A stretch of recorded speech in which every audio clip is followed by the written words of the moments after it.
नमस्कार, म दिपेश कडारिया। सदा चाहिँ आज पनि हामी अर्को कथा लिएर उपस्थित भएका छौँ। आजको अङ्क रहेको छ राष्ट्रघाती सपना भन्ने कथाको। आउनुहोस् सुरु गरौँ आजको अङ्क। किशोर अवस्थादेखि नै गाउँका साथीभाइको लहटमा लागि हिन्दुस्तान पसेका दुर्गा दाई यसपटक बेमौसममै घर फिर्दैछन्। मौसम भनेको दसैँ तिहार वा कुनै चाडबाड न हो, तर दुर्गा दाईको मनमा भने दसैँ तिहार नै आएको छ। आफ्नी श्रीमती खैसरा सुत्केरी हुने बेला नजिकै गर्दा उनी झोला टिपेर मनभरि उत्साह, उमङ्ग, ऊर्जा अनि अलिअलि चिन्तित भाव बोकेर नेपाल आउँदैछन्।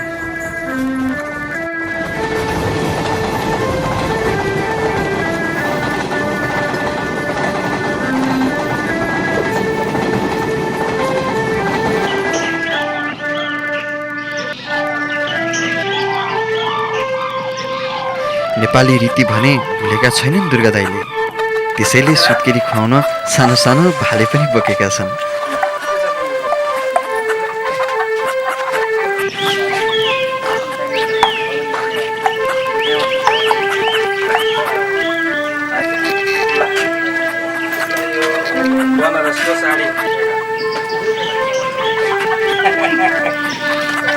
भालेको टाउको मुसार्न चाहिँ छाडेका छैनन् है। मन परेर हो कि खानालाई हो, उनीहरूले जानन्।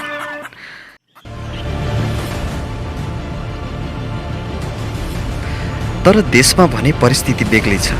निकै नै असमझदारी र अन्यलताका बावजुद सरकार मुलुकको संवैधानिक मूल्य मान्यता भन्दा माथि रहेर काम गर्न पाउने गरी विदेशी कम्पनीहरूलाई देशमा भित्राउने गृह कार्य गर्दैछ।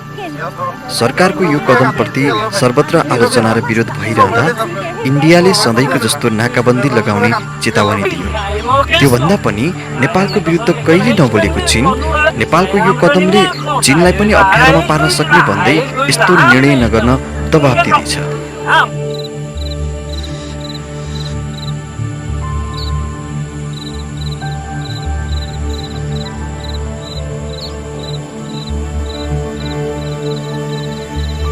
मुलुकको बाहिरी माहौल निकै गर्मागर्मी भए पनि दुर्गा दाईको घरमा भने केही शीतल छ।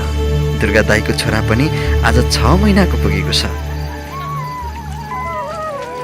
त्यसैले त आज गाउँमा निकै खुसी छाएको छ।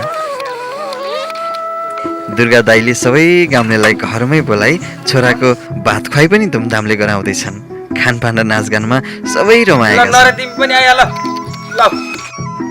तर उता सरकारका मान्छेहरूले विदेशी कम्पनीलाई देशमा भित्राइसके। ती कम्पनीहरूले धेरैजसो ठाउँमा आफ्नो वर्चस्व पनि बनाइसकेका थिए। नेपालका खोला नाला र लगभग सबै प्राकृतिक स्रोत साधनमा कब्जा गरिसकेका थिए। विदेशीले विकासका नाममा अचेल लुट मच्याउन थालिसकेका थिए।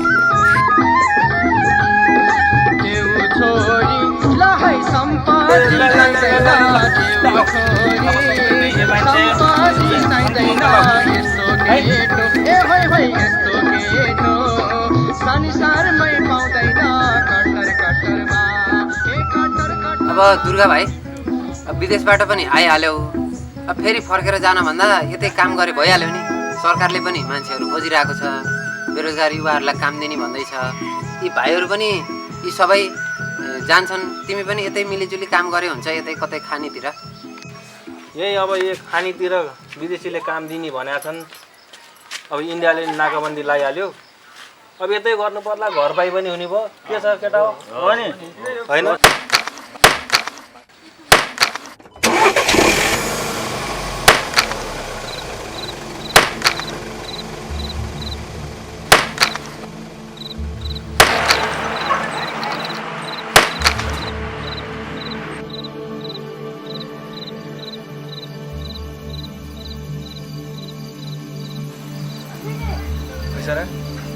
उता गोराहरूको खानीमा काम खोलेको छ, जाउँ क्या म पनि त्यतै।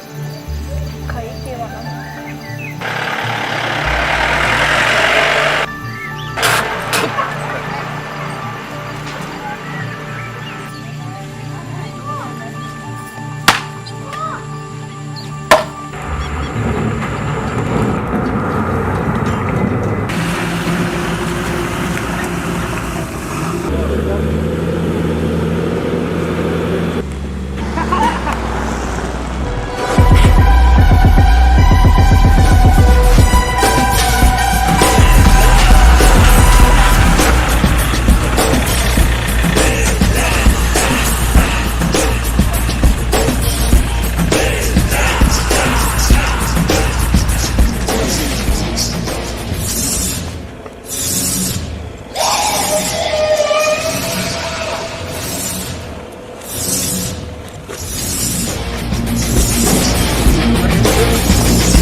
विदेशी र उनीहरूका दलालहरूले रोजगारीका नाममा नेपाली श्रमिकमाथि लगातार दमन गरिरहेका थिए।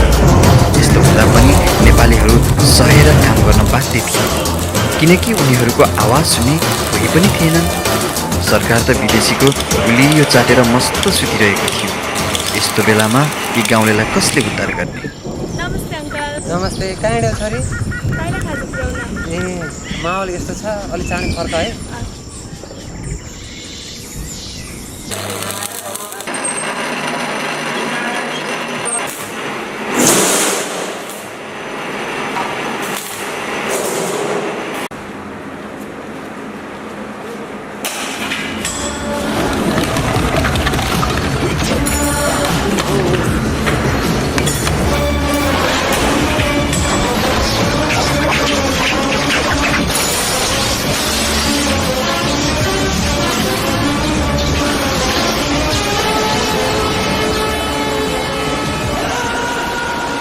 काय खाजा?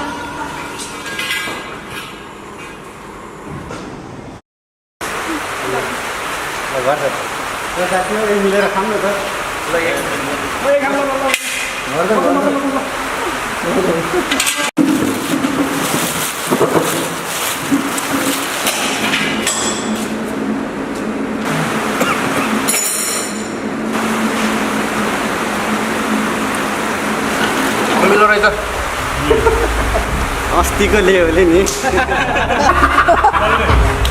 बेकारमा पुग्यो दुर्गा तपाईँलाई अर्काको काम गरेर खानु साह्रै गाह्रो हुँदैन। हो दुर्गा हो किन गर्दा चाहिँ कसले मान्दै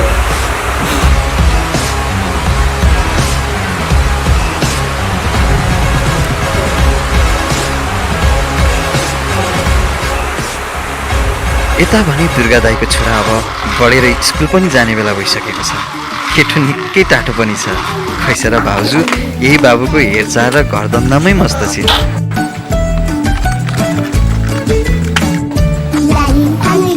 लाली हामी गाई मिठो मिठो दुध दिने हामी गाई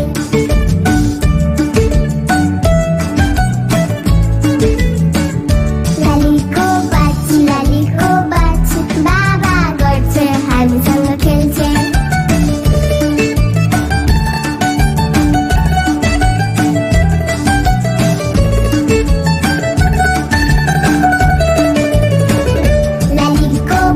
लालीको पुच्छर दुईटा आँखा अनि दुईटा सिङ छ तर सिङ्गो देशको अवस्था भने झन खाल्डोतिर भाँचिँदै थियो। विदेशीहरूको भोक तिर्खा मेटिने साटो झन्झन बढ्दै गइरहेको छ।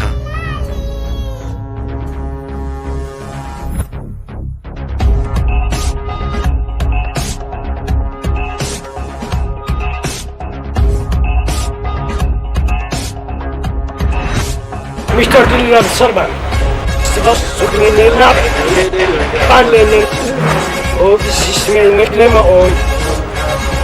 Nu is de was zoeken, dan herbs. Is de zet, nee, sun kenny, tama kenny. Aben, Mustango. I am here, don't worry. Right. I am here, that's my place. Okay.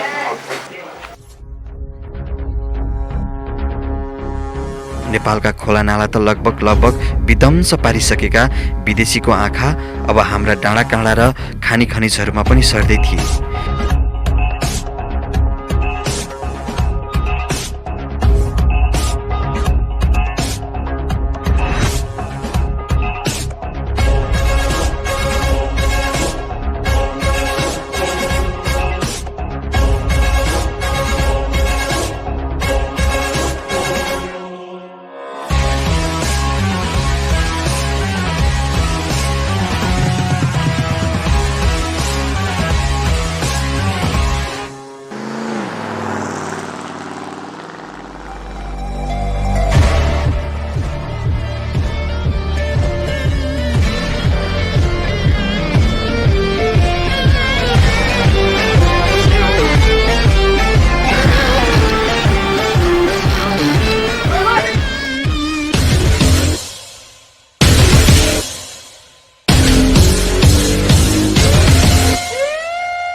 नेपालको ऐन कानुन संविधानले उनीहरूलाई कारबाही देखि रोक्ने समेत ल्याकत राख्न सक्दैन।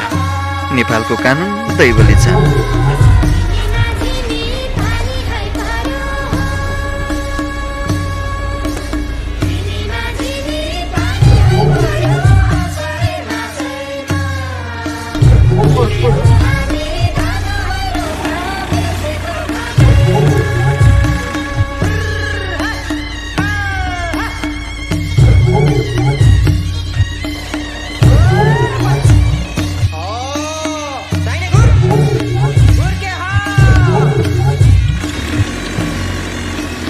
देशको संविधान नै यति कमजोर भएपछि उनीहरूको कुदृष्टि हाम्रो मातृभूमि हुँदै अस्मिताहरूमाथि पनि बज्रिँदै थियो। विदेशी कम्पनीको कर्मचारी जनरल माइकल हेब्स नेपालमा उद्दण्ड मचाउन छाडेको साँडै बराबर भएको छ। उसलाई जे मन लाग्यो त्यही गर्छ, जो मन पर्यो उसलाई नै आफ्नो शिकार बनाउँदै हिँड्छ। खैसारा भाउजू पनि झन्डै उसको शिकार बनिसकेकी थिइन्।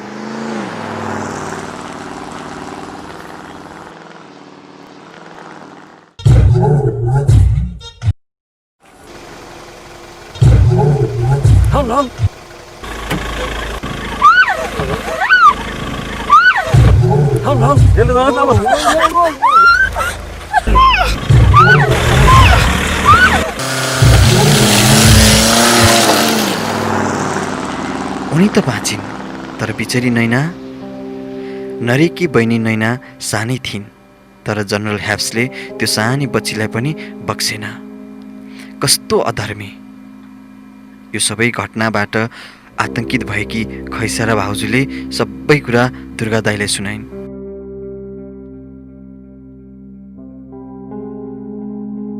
हेर्दा हेर्दै सारा गाउँले पनि आक्रोशित हुँदै यसको विरोधमा एकजुट भए।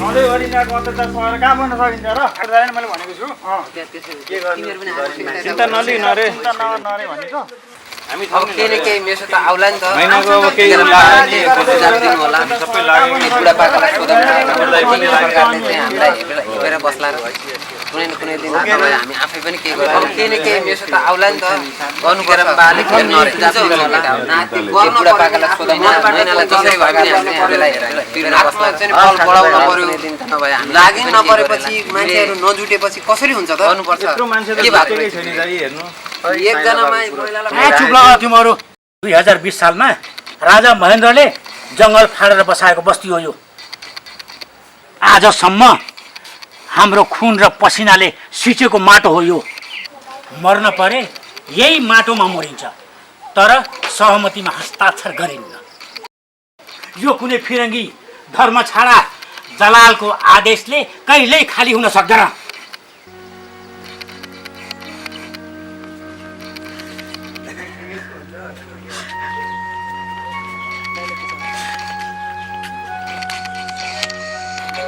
तिमीहरूको पुर्खाले जोगाएको माटो हो बाबु, यसलाई तिमीहरूले जोगाऊ। सरकारले साथ देला नदे। अब यो जिम्मा तिमीहरूको हो। हामी सधैँ आफ्नो स्वतन्त्रताको लागि लडिरह्यौँ। हामी हाम्रो समृद्धिको लागि सधैँ अरूसँग मागिरह्यौँ। कहिले हाम्रो लागि हामी आफैले कहिले सोच्ने? नरे, हरि, माइला, खैसारा भाउजू हो। आज अब हामी आफैले गर्नुपर्ने भएको छ। आज हाम्रो लागि, हाम्रो समृद्धिको लागि अरूले गर्न खोज्दाखेरि के भयो? तैँले आफ्नो बहिनीलाई सम्झी नरे। माइला, तैँले आफ्नो भविष्य सम्झी। भाउजू, तपाईँमाथि भएका ज्यादतीहरू तपाईँले सम्झिनुहोस्। अब हामी जाग्नुपर्ने बेला भएको छ। यो दलाल, यो फिरङ्गीहरूलाई अब हामी आफै तलाउनु पर्ने भएको छ। अब हामी सरकारको मुख धेरै ताक्ने होइन, अब हामी आफै गर्छौँ। यो देशमा थुप्रै परिवर्तनहरू भए, तर हाम्रो परिवर्तन हुन सकेन। हाम्रो स्वाधीनता, हाम्रो स्वतन्त्रता सधैँ अड्किरह्यो। अब हामी कतिन्जेल यसरी सहिरहने? हामीले थुप्रै आन्दोलनहरू गऱ्यौँ, थुप्रै परिवर्तनहरू गऱ्यौँ, तर हाम्रो परिवर्तन भने भएन, जहाँको त्यहीँ रह्यो। हाम्रो समृद्धिको लागि विदेशीको सहयोग मागिरहँदा के भयो देख्यौ? कदापि हुँदैन, यो हुनै सक्दैन। म मेरो स्वतन्त्रता र मेरो स्वाधीनताको लागि म आफै लड्छु। नरे, तैँले आफ्नो बहिनीलाई सम्झी। वीरे, तैँले आफ्नो भविष्यलाई सम्झी। माइला, तैँले रुँदै गरेका तेरा केटाकेटीहरूलाई सम्झी। तिमीहरू पनि आफ्नो स्वतन्त्रताको लागि आफै लड्न र मर्न तयार छौ भने आऊ, होइन भने म एक्लै भए पनि म लड्छु।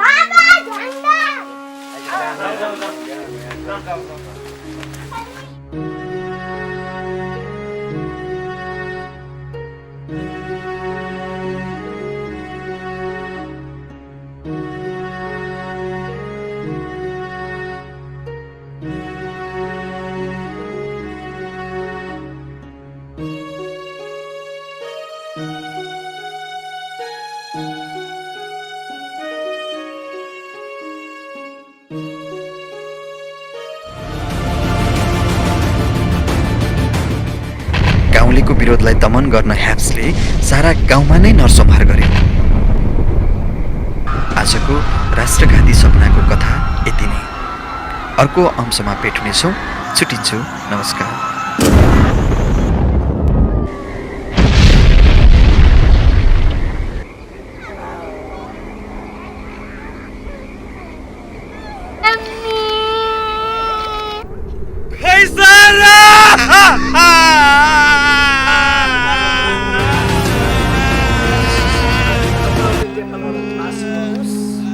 तपाईँहरूले भनेको पैसा म दिनु।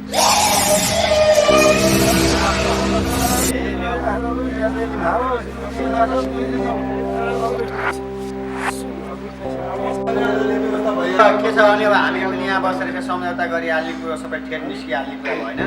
हामीले चाहिँ तपाईँहरूलाई चाहिँ कति दिनुहुन्छ पैसा त्यो हिसाबले हामी पनि अगाडि कुरा गर्ने हो।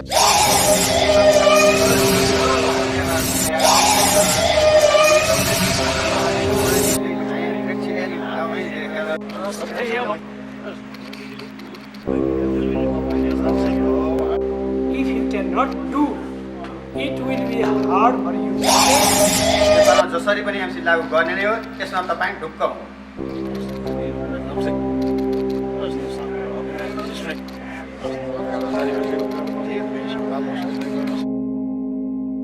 तपाईँलाई तपाईँले भनेअनुसार पैसा दिन्छ, तर कुनै हालमा एमसिसी पास हुन पर्यो।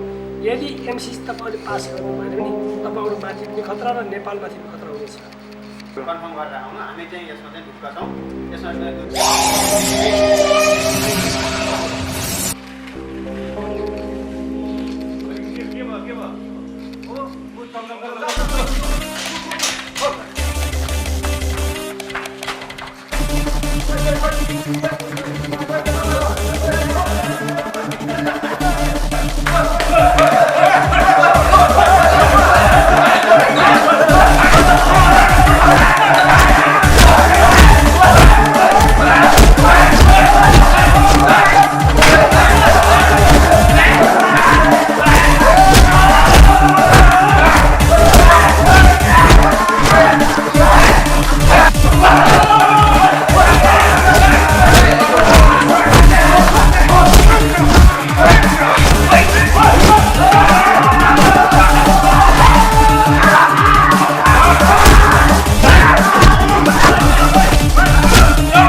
परे यही माटोमा मरिन्छ तर सहमतिमा हस्ताक्षर गरे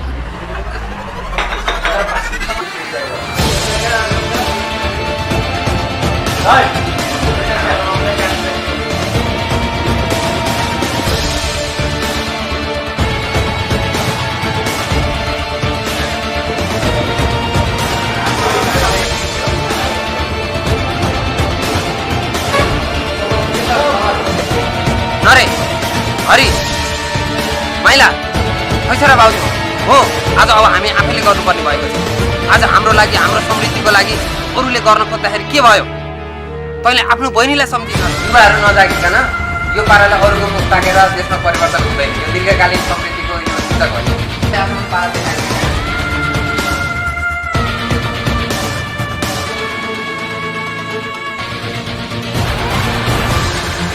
आज हाम्रो मिटिङ केही छ उता बोस आउनुहुन्छ